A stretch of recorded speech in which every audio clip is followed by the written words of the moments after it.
स्वागत है विद्यार्थी मित्रों class 11 chapter number 4 part number 3 में।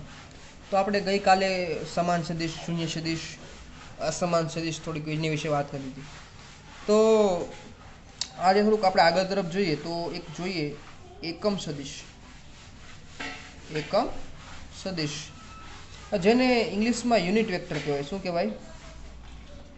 યુનિટ વેક્ટર એકમ સદિશ। તો નામ ઉપરથી જ આપણને થોડોક આઈડિયા આવી જાય કે અહીંયા એકમ સદિશની વાત કરી છે। તો એકમ એટલે આપણે એકમ કોને કહીએ? તો એક નંબર હોય એકડો ને આપણે એકમ કહીએ તો કહી શકાય કે જે સદિશનું મૂલ્ય એક એકમ હોય એવા સદિશને એકમ સદિશ કહેવાય। તો સિમ્પલ વ્યાખ્યા છે જોવાની કે જે સદિશનું મૂલ્ય એક હોય તેને એકમ સદિશ કહે છે। એકમ સદિશ કહે છે। તો કે એકમ સદિશ એનું મૂલ્ય એક છે। સદિશ જ્યાં સદિશ નામ આવ્યું એકમ સદિશ, તો સદિશ એટલે બે વસ્તુ થાય। એક તો સદિશને મૂલ્ય પણ હોય ને દિશા પણ હોય। એનું મૂલ્ય તો આપણે એક એકમ કરી નાખ્યું છે એક, તો એનું દિશા કઈ છે? તો ખાસ કરીને ધ્યાન રાખજો એકમ સદિશનો ઉપયોગ ક્યાં થાય? મૂલ્ય તો એક જ છે તો આનો ઉપયોગ કઈ જગ્યાએ થતો હશે? તો કે આનો મૂલ્ય કોઈ ચોક્કસ દિશા દર્શાવ્યું, કારણ કે મૂલ્ય તો એક જ છે તો ખાલી આ દર્શાવે શું? દિશા દર્શાવવા માટે એકમ સદિશનો ઉપયોગ થાય। ઓકે, તો અહીંયા જો એકમ સદિશનું મૂલ્ય તો એક જ છે એટલે આનું કંઈ પરિમાણ ના હોય તો એકમ સદિશને પરિમાણ હોતા નથી, પરંતુ ચોક્કસ દિશા દર્શાવે છે। ચોક્કસ દિશા દર્શાવવા માટે એકમ સદિશનો ઉપયોગ થાય। હવે ધારો કે એકમ સદિશની વાત કરીએ તો આપણે ખબર છે યામ પદ્ધતિ, યુક્લિડમાં આપણે જોયું તો યામ પદ્ધતિ એમાં 3 યામ હોય। ક્યાં ક્યાં યામ હોય? તો કે એક એક્સ યામ હોય, એક વાય યામ હોય અને એક ઝેડ યામ હોય। અને આપણે ખ્યાલ છે એક્સ વાય અને ઝેડ વચ્ચે ખૂણા કેટલા હોય? 90 ડિગ્રી હોય। તો જો એક્સ દિશામાં આપણે વાત કરીએ એકમ સદિશની તો એના એકમ સદિશને આઈ વડે દર્શાવે છે। એના વડે દર્શાવાય આઈ વડે। વાયના એકમ સદિશને એની દિશામાં ઝેડ વડે વાય વડે જે વડે દર્શાવાય અને ઝેડના એકમ સદિશને કે વડે દર્શાવાય, આઈ જે કે। ઓકે, આઈ જે કે છે આમાં એકમ સદિશને અલગ કઈ રીતે પાડવું? તો કે એકમ સદિશને દર્શાવવો હોય મિત્રો, એકમ સદિશને દર્શાવવા માટે આની ઉપર કેપ મૂકવામાં આવે। કેપ એટલે ટોપી, માથે ટોપી પહેરાવી દેવાની એટલે આ થઈ ગયું એકમ સદિશ। જેની માથે આપણે ટોપી પહેરાવી દઈએ કેની માથે ટોપી પહેરાવી દઈએ, જ્યારે ટોપી આવે એનો મતલબ કે આ શું દર્શાવે છે? એકમ સદિશ। મતલબ આનું મૂલ્ય એક છે। મૂલ્ય એક એટલે આઈ એકમ સદિશ બરાબર જે એકમ સદિશ બરાબર કે એકમ સદિશ। એનું મૂલ્ય કેટલું છે? તો કે એક એકમ છે। પણ આ દિશાવે શું દર્શાવે? આઈ કેપ શું દર્શાવે? એક્સ દિશા દર્શાવે, જે કેપ વાય દિશા દર્શાવે ને કે કેપ ઝેડ દિશા દર્શાવે। આ કેપનું મૂળ યાદ રાખવાનું, કેપ દોરો એટલે એકમ સદિશ દર્શાવે। ઓકે, સદિશ માથે કેપ દોરવાની ઘણા કે ચાલો આ એક્સની માથે કેપ, એક્સની માથે કેપ દર્શાવાય નહીં, એકમ સદિશની માથે જ આ કેપ દર્શાવવામાં આવે। ચાલો હવે કે તો કે હાલો એકમ સદિશ ગણતરી કઈ રીતે કરવી? તો કે કોઈ પણ સદિશ હોય, કોઈ પણ સદિશ, ધારો કે મારી પાસે એક સદિશ એ હતો, એ સદિશને એના મૂલ્ય વડે ભાંગવું, માનકમાં લખો એટલે શું થયું? એનું મૂલ્ય થયું, તો આપણને એકમ સદિશ મળે। એકમ સદિશને મેં આને શું કીધું? એન કીધું।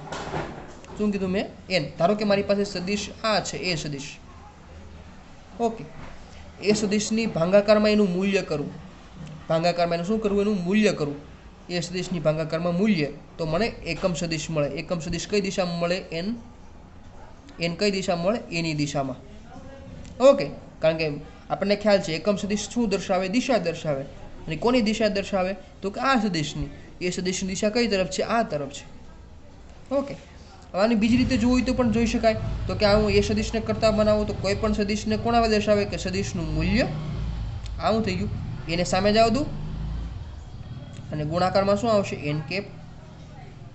તો આપણે આ રીતે પણ સાચું પડે। જો કોઈ પણ સદિશને કઈ રીતે દર્શાવે? આપણે વાત કરી હતી બે રીતે, એક તો એનું મૂલ્ય દર્શાવવાનું, દિશા દર્શાવવાનું, એટલે એ થઈ ગયો સદિશ। તો જો આ એ સદિશને આ એનું મૂલ્ય, આ એની દિશા, બેનો ગુણાકાર કરો મૂલ્ય અને દિશાની તો મળે એકમ સદિશ આપણને મળી જાય. તો એકમ સદિશની યાદ રાખવાની કે કોઈ પણ સદિશને લખી નાખીએ, કોઈ પણ સદિશને તેના માન વડે, તેના માન એટલે મૂલ્ય વડે ભાંગવામાં આવે ને તેના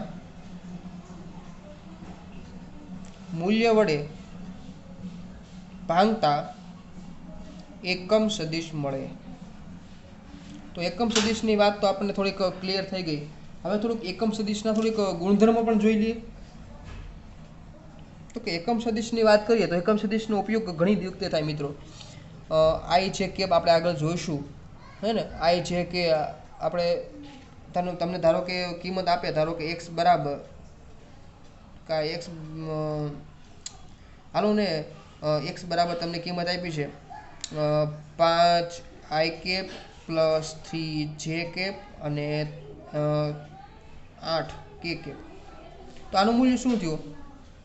તો કે 5 આઈ કેપ એટલે એક્સ દિશામાં 5 એકમ ચલાવવાનું, પછી 5 એકમ ચાલ્યા આપણે એક્સ દિશામાં, ચાલો અહીંયા આપણે બિંદુ મળ્યું. પછી એવી રીતે વાયમાં ક્યાં ચાલવાનું? 3 એકમ. ચાલો વાયમાં ચાલ્યા આપણે 5 થી, પછી વાયમાં ક્યાં ચાલ્યા આપણે 3 એકમ ચાલ્યા. એવી રીતે ઝેડમાં 8 એકમ, એટલે ઝેડથી આપણે 8 એકમ ચાલીએ તો અહીંયા આપણને ધારો કે ત્રણેયની વચ્ચે આપણને એક બિંદુ મળે, જ્યાં શું દર્શાવે? પદાર્થનું સ્થાન દર્શાવે. તો પદાર્થના સ્થાન દર્શાવવા માટે જો આઈ એટલે એક્સ દિશામાં ચાલવાનું, વાય એટલે જે દિશામાં ચાલવાનું, ઝેડ એટલે કે દિશામાં ચાલવાનું, એ આપણને મૂલ્ય દર્શાવે. ચાલો આપણે હજી એક નવો પ્રશ્ન જોઈએ. એકમ સદિશની વાત તો થઈ ગઈ. હવે આપણે જોઈએ તો કે વાસ્તવિક સંખ્યા વડે સદિશોનો ગુણાકાર. અને પછીનો પ્રશ્ન ક્વેશ્ચન, વાસ્તવિક સંખ્યા વડે સદિશોનો ગુણાકાર.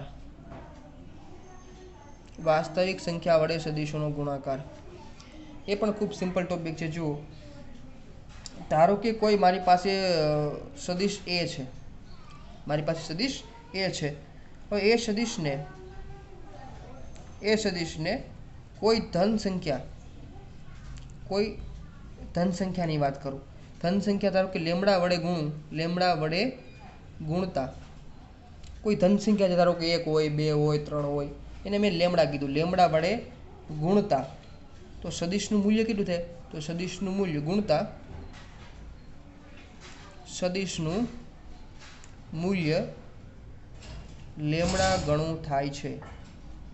લેમડા ગણું થાય છે. પરંતુ દિશા બદલાતી નથી. દિશા બદલાતી નથી. કેવી રીતે? ધારો કે ચાલો કોઈ પણ એ સદિશ છે, ચાલો એ સદિશ એને ધન સંખ્યા વડે ગુણું તો લેમડા વડે મેં ગુણ્યું. રેડી? લેમડા વડે મેં ગુણી દીધું આ માનાંકમાં, એટલે મૂલ્ય. તો જો લેમડાનો તો ફિક્સ છે એટલે બહાર કાઢી નાખીએ તો વધે ખાલી એ સદિશ. તો એનું મૂલ્ય છે મિત્રો એ લેમડા ગણું થઈ જાય. એક્ઝામ્પલ લઈએ તો વધારે ખ્યાલ પડી જાય. લેમડા શું છે અહીંયા? તો લેમડા વિશે કહી દઉં. લેમડા છે એ ધન વાસ્તવિક સંખ્યા છે. ધન વાસ્તવિક સંખ્યા છે. ઓકે, તો જો એક્ઝામ્પલ લઉં, ધારો કે લેમડા બરાબર હું 2 લઈ લઉં. ચાલો શું લઈ લઉં? 2 લઈ લઉં. ચાલો આ ધારો કે મારી પાસે એ હતો, આ શું છે મારી પાસે એ. હવે લેમડા બરાબર મેં 2 લીધું તો અહીંયા 2 લેમડા થઈ ગયું, મતલબ લેમડા બરાબર 2 મૂક્યું તો 2 એ થઈ ગયું. તો એનું મૂલ્ય કેટલું થઈ ગયું? 2 ગણું. ચાલો આ 1 ગણું મૂલ્ય તો થઈ ગયું, એના કરતાં ડબલ. તો આને કહેવાય 2a.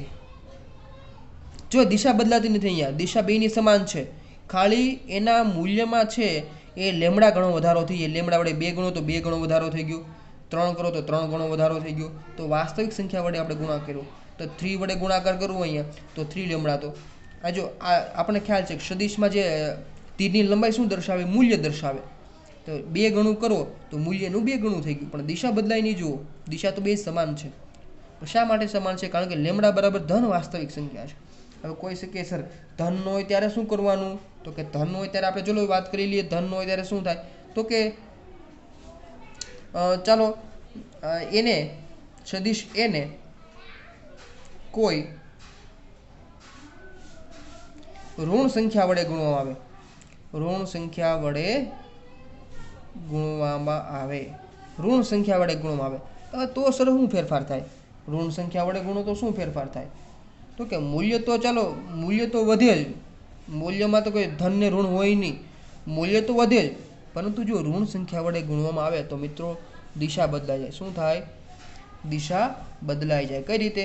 ધારો કે ચાલો લેમડા બરાબર ધારો કે હું -2 લઉં, આ લેમડા બરાબર +2 લીધા તો -2 લઉં. ધારો કે આલો આપણી પાસે એ સદિશ અહીં રહ્યો, એ સદિશ આપણી પાસે આ છે. ચાલો -2 વડે ગુણું તો 2 ગણી લંબાઈ તો વધશે પણ વિરુદ્ધ દિશામાં વધશે, કારણ કે માઇનસ છે. જો એની દિશા આ છે, એની વિરુદ્ધ દિશા કઈ થઈ? આ. ચાલો આ એક વખત એ થઈ ગયો, આ બીજી વખત એ, તો આને કહેવાય -2a. જો કોઈ માઇનસ સંખ્યા વડે સદિશને ગુણવામાં આવે તો એનું મૂલ્ય તો 2 ગણું થાય. ધારો કે 2 હોય 3 હોય તો 3 ગણું થઈ જાય, પણ કેવું? સદિશની વિરુદ્ધ દિશામાં, સદિશની વિરુદ્ધ દિશામાં. તો અહીંયા દિશા ઉલટાઈ જાય. જો ધન સંખ્યા હોય તો દિશા સમાન રહે, અને જો ઋણ સંખ્યા હોય લેમડા બરાબર તો આની દિશા ઉલટાઈ જાય. તો આ ટોપિક આપણે શું કીધું છે? વાસ્તવિક સંખ્યા વડે સદિશોનો ગુણાકાર. તો વાસ્તવિક સંખ્યા વડે સદિશોનો ગુણાકાર આ રીતે થાય. ઓકે, તો કે આવું સર વાસ્તવમાં એક્ઝામ્પલ ક્યારે જોવા મળે? કોઈ આવી વાસ્તવિક સંખ્યા વડે આપણે સદિશનો ગુણાકાર કરીએ તો આવું આપણે ક્યાં જોવા મળે? તો કે ચાલો આપણી પાસે વેગ છે. વેગ કેવી રાશિ છે? સદિશ ભૌતિક રાશિ છે. ચાલો સદિશ રાશિ એટલે એની જગ્યાએ v લીખો નાખો, એને ગુણા કોઈ વાસ્તવિક સંખ્યા કરો. વાસ્તવિક સંખ્યા એટલે કોઈ નંબર વાળો. ચાલો હું ગુણ્યા સમય કરી નાખું. સમય બરાબર ખબર છે 1 સેકન્ડ 2 સેકન્ડ 3 સેકન્ડ. તો વેગ ગુણ્યા સમય ક્યાં કરીએ ત્યારે શું મળે આપણને? તો કે વેગ ગુણ્યા સમય કરીએ ત્યારે આપણને મળે સ્થાનાંતર. શું મળે? સ્થાનાંતર. અને સ્થાનાંતરની દિશા કોની દિશામાં હોય? વેગની દિશામાં હોય. શેમાં દિશામાં હોય? જે રીતે પરિણામી સદિશ આપણને જે મળતો, આપણે એ ગુણ્યા 2 કર્યા તો પરિણામી સદિશ જે મળ્યો એ કોની દિશામાં મળે? એની જ દિશામાં મળે. એવી રીતે અહીંયા વેગ ગુણ્યા સમય કરીએ તો પરિણામી સદિશ જે સ્થાનાંતર સદિશ મળે કોની દિશામાં મળે? વેગની દિશામાં. ઓકે, તો આપણે એક્ઝામ્પલ જોઈ લીધું. આ એક્ઝામ્પલ, આ વાસ્તવિક સંખ્યા છે, આ સદિશ છે, બેનો ગુણાકાર કરીએ તો આપણે પરિણામી સદિશ મળ્યો. સ્થાનાંતર એ કોની દિશામાં મળે? આની દિશામાં મળે. ઓકે, તો અહીંયા વાસ્તવિક સંખ્યા વડે આપણે આ સદિશોનો ગુણાકાર છે એ જોઈ લીધો છે. Okay, thank you very much.